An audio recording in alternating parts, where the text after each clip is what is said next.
Bonjour à toutes, bonjour à tous. Je m'appelle Jacques, je suis le directeur commercial de la marque de sacs étanches Louis Vèvre.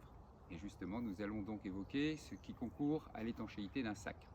Alors, il y a 3 points principaux. Le premier, c'est naturellement le matériau. Il doit être 100% étanche. C'est le cas, c'est un matériau qu'on appelle tarpaulin. C'est une sorte de bâche de camion. C'est un PVC fibré, il est 100% étanche. Le second point, c'est le montage.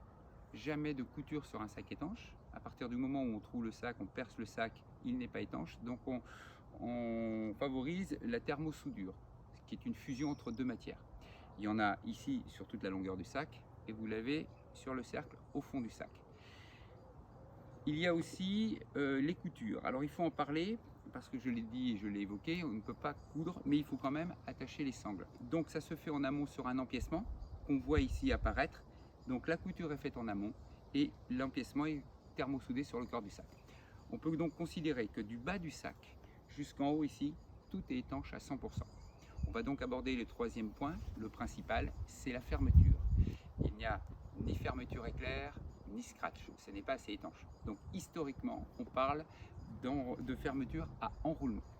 On joint les deux bords, on fait un premier tour assez serré, on fait un deuxième tour assez serré, et à la moitié du troisième, on vient clipser vers le haut.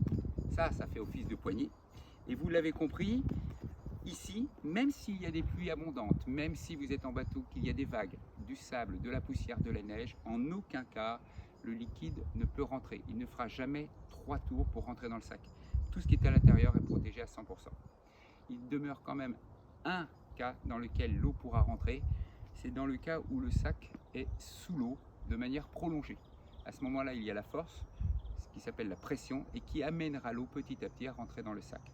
Sinon, à l'extérieur ou sur le pont d'un bateau, jamais l'eau n'entrera. Voilà, j'espère vous avoir éclairci le point sur l'étanchéité. Vous pouvez nous retrouver sur notre site, voir tous les modèles, www.louisvevre.com. Je vous dis à bientôt.